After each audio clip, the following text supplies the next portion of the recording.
राधे राधे। जय श्री कृष्णा।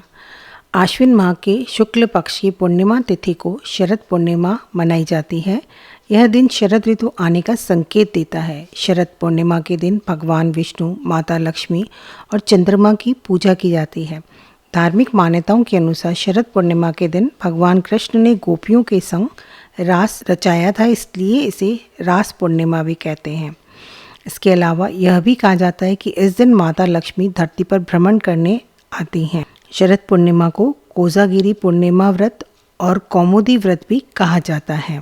शरद पूर्णिमा की रात को पूजा के बाद खीर को चंद्रमा की रोशनी में रखने की परंपरा भी है।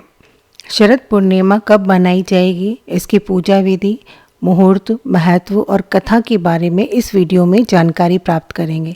साथ ही यह भी बताएंगे कि शरद पूर्णिमा के दिन चंद्रमा की रोशनी में खीर रखने की परंपरा की वजह क्या है। पूरी जानकारी प्राप्त करने के लिए वीडियो को अंत तक अवश्य देखें। वीडियो को लाइक कीजिए और जिन लोगों ने अभी तक मेरे इस चैनल वीणा भक्ति रस को सब्सक्राइब नहीं किया है वे इसे सब्सक्राइब भी करें। शरद पूर्णिमा तिथि की शुरुआत बुधवार 16 अक्टूबर रात 8:41 पर होगी और तिथि का समापन 17 अक्टूबर शाम 4:53 पर होगा। इसलिए शरद पूर्णिमा 16 अक्टूबर को की जाएगी। इस दिन चंद्रोदय शाम 5:40 पर होगा। शरद पूर्णिमा के दिन यानी 16 अक्टूबर को चांदनी रात में खीर बनाकर चांद की रोशनी में रखी जाएगी। शरद पूर्णिमा का स्नान, दान और व्रत 17 अक्टूबर को रखा जाएगा। चंद्रमा की रोशनी में खीर रखने का शुभ मुहूर्त रात 8:40 से शुरू होगा। शरद पूर्णिमा की शाम को चंद्रमा की रोशनी में खीर रखी जाती है। इसके पीछे एक धार्मिक कारण छिपा है। शरद पूर्णिमा की रात चंद्रमा की रोशनी बहुत ही महत्वपूर्ण मानी जाती है। मान्यता है कि इस दिन चंद्रमा अपनी 16 कलाओं से युक्त होता है, जिसके प्रभाव से पृथ्वी पर अमृत वर्षा होती है। इससे चंद्रमा की रोशनी में कुछ ऐसे तत्व मौजूद होते हैं जो हमारे शरीर और मन को शुद्ध करके सकारात्मक ऊर्जा प्रदान करते हैं। ऐसी मान्यता है कि चंद्रमा की किरणों से इसमें अमृत जैसे औषधीय गुण आ जाते हैं। इस दिन दूध चावल की खीर बनाकर एक बर्तन में रखकर उसे जालीदार कपड़े से ढककर चांद की रोशनी में रखा जाता है। सुबह ब्रह्म मुहूर्त में श्री विष्णु जी और लक्ष्मी जी को उस खीर का भोग लगाकर परिवारजनों में बांटकर सेवन किया जाता है। शरद पूर्णिमा के दिन पूजा करने के लिए ब्रह्म मुहूर्त में उठकर घर की साफ सफाई कर लें। इसके बाद पानी में गंगा जल मिलाकर स्नान कर साफ सुथरे वस्त्र धारण करें। उसके बाद एक लकड़ी की चौकी पर लाल रंग का कपड़ा बिछाकर भगवान विष्णु और माता लक्ष्मी की मूर्ति या तस्वीर स्थापित करें। उसके बाद रोली, अक्षत, कुमकुम, चंदन, फल, फूल, मिठाई से माता लक्ष्मी और विष्णु जी का पूजन करेंगे।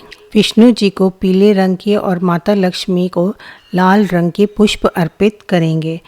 फिर अंत में धूप दीप लगाकर विष्णु जी के और माता लक्ष्मी के मंत्रों का जाप कर आरती कर पूजा संपन्न करेंगे। ऐसी मान्यता है कि शरद पूर्णिमा की रात देवी लक्ष्मी पृथ्वी का भ्रमण करती हैं। इस दौरान देवी सभी से पूछती हैं को जागृति यानी कौन जाग रहा है। रात्रि में देवी लक्ष्मी की पूजा करने वालों पर धन की वर्षा होती है। माता लक्ष्मी की कृपा बनी रहती है। शरद पूर्णिमा वह रात है जब कृष्ण और ब्रज की गोपियों के बीच महारास लीला की गई थी।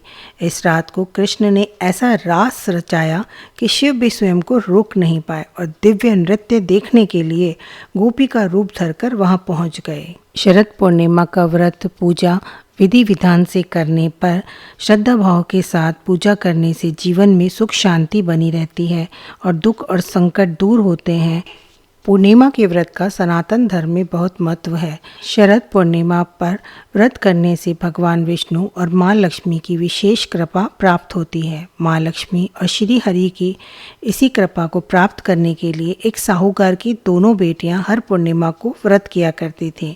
इन दोनों बेटियों में बड़ी बेटी पूर्णिमा का व्रत पूरे विधि विधान से और पूरा व्रत करती थी। वहीं छोटी बेटी व्रत तो करती थी लेकिन नियमों को आडंबर मानकर उनका अनदेखी करती रहती थी।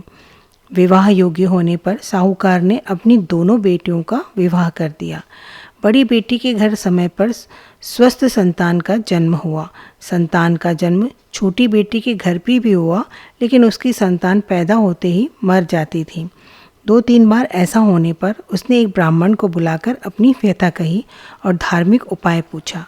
उसकी सारी बात सुनकर और कुछ प्रश्न पूछने के बाद ब्राह्मण ने उसे कहा कि तुम पूर्णिमा का अधूरा व्रत करती हो, इस कारण तुम्हारा व्रत फलित नहीं होता और तुम्हें अधूरे व्रत का दोष लगता है।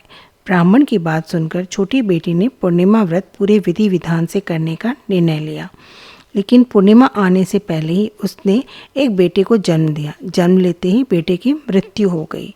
इस पर उसने अपने बेटे के शव को एक पीढ़ी पर रख दिया और ऊपर से एक कपड़ा ढक दिया ताकि किसी को पता ना चले।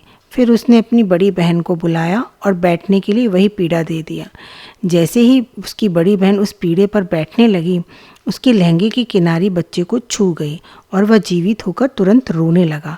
इस पर बड़ी बहन पहले तो डर गई और फिर छोटी बहन कर क्रोधित होकर उसको डांटने लगी कि क्या तुम इस बच्चे की हत्या का दोष और कलंक मुझ पर लगाना चाहती हो?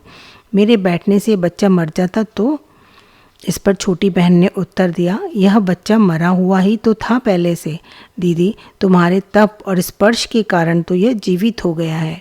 पूर्णिमा के दिन जो तुम व्रत और तप करती हो, उसके कारण तुम दिव्य तेज से परिपूर्ण और पवित्र हो गई हो। अब मैं तुम्हारी ही तरह व्रत और पूजन करूंगी। इसके बाद उसने पूर्णिमा व्रत विधि पूर्वक किया और इस व्रत के महत्व और फल का पूरे नगर में प्रचार किया। जिस प्रकार माँ लक्ष्मी और श्री हरि ने साहूकार की दोनों बेटियों की कामना पूर्ण कर सौभाग्य प्रदान किया, वैसे ही हम पर भी कृपा करें। बोलो विष्णु भगवान की जय, माँ लक्ष्मी की जय। माँ लक्ष्मी और विष्णु भगवान आप पर अपनी कृपा बनाए रखें, आपकी मनोकामनाओं को पूर्ण करें।